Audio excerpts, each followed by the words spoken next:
I would like to welcome Ms. Dorothy Gordon, Director General of the Ghana India Kofi Annan Center of Excellence in ICT, and Mr. Wilfried Rütten, Director of the European Journalism Center.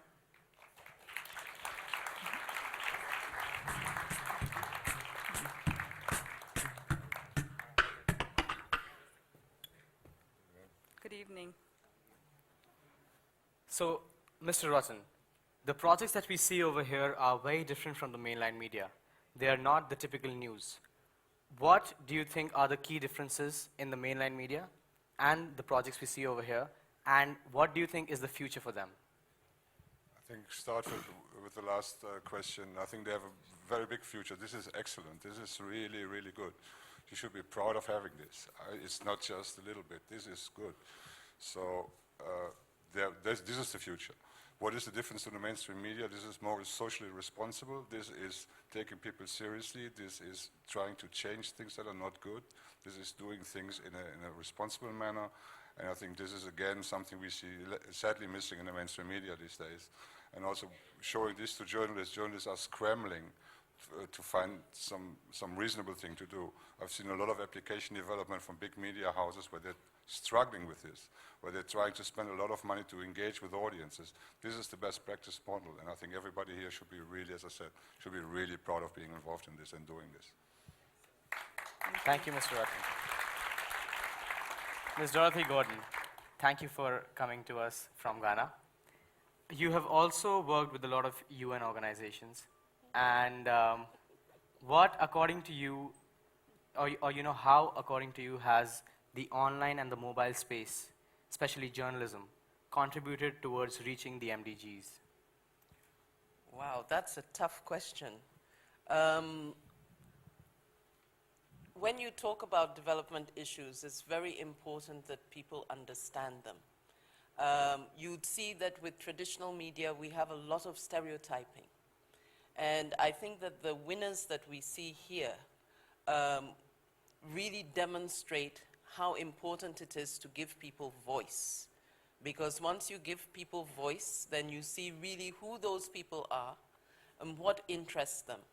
So talking about the MDGs, of course, traditional journalism does a great deal in terms of advocacy. There are responsible journalists, even though it's, you know, got a bad name a little bit now. But our friends from the media are really those people who traditionally have driven content in our context. And the World Summit Awards is about the best digital content. So, of course, they have a wonderful contribution. But I think it's so exciting to see the crowdsourcing, to see that people are able to express themselves more or less live in their own language. I think language is so important. So in terms of the UN and media, I wouldn't want to comment because every well-trained UN person would have cleared those comments before making them, and I don't work there anymore. Thank you. Thank you, Ms. Gordon. One more remark? Yes. I'd like to make one more remark. We've been talking a lot about development and developing world and developed world, and I think the winners here, this is the developed world, and we are the developing world here. There's no such thing as the developed and developing. It is some more developed markets maybe heading for recession, and then some emerging markets which are booming. Exactly. Thank you. Thank you very much.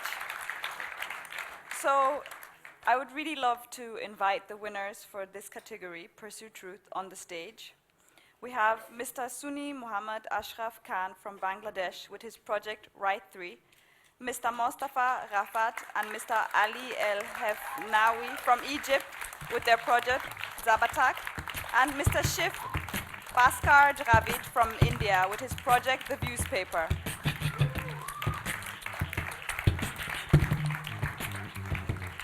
Welcome on stage.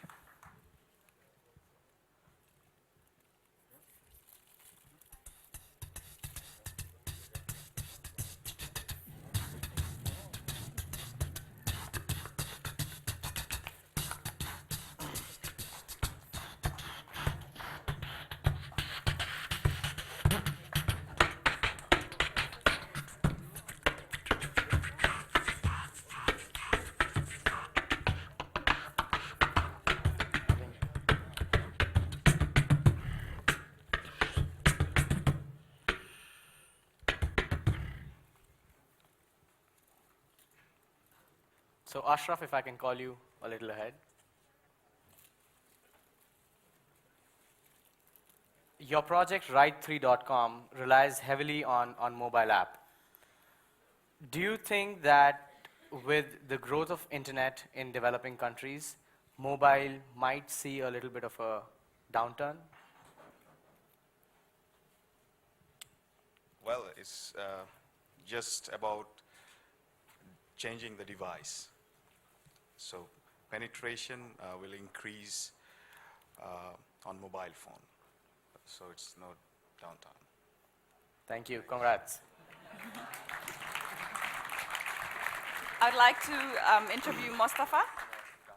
Okay. Okay. Anybody can come. Okay.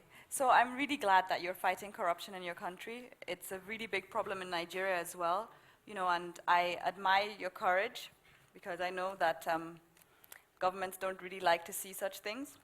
But you know, I also know that you started it during the Arab Spring. So, you know, for me, I would really like to know how did it contribute to this Arab Spring, and you know, how is it contributing after it?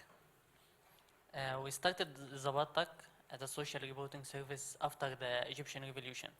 At the beginning, we thought that people will spam us, send us incorrect information, or even ignore our service. But surprisingly, people needed our service.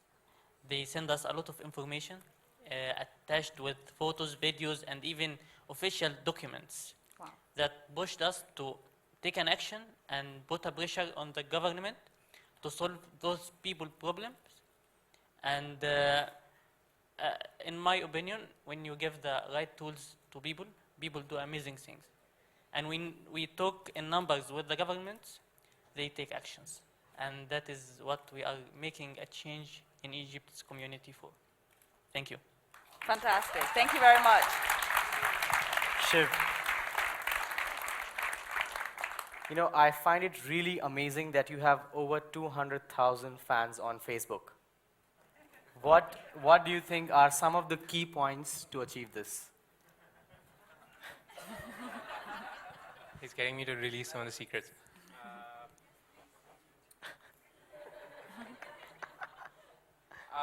I think, truthfully, we didn't really have any resources to put behind Facebook till the beginning of the year, and we were, I think, about 1,500 fans on Facebook. And content was just getting pushed out. There was a community, there were a community of writers who had been writing, but we hadn't leveraged on that community.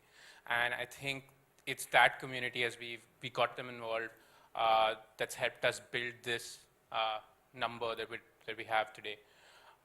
It's taken a lot of work trying to understand how Facebook works, a lot of data, a lot of analytics, but I think at the end of the day, it's finally come down to our writers. They're the ones who built this for us. And with the way it's going, I don't see 10,000, 15,000 writers or 500,000 Facebook fans out of reach. So the key is, I guess, find people who can do that for you and the work becomes easier. Thanks. Congrats. Thank you all, thank you all, thank you all.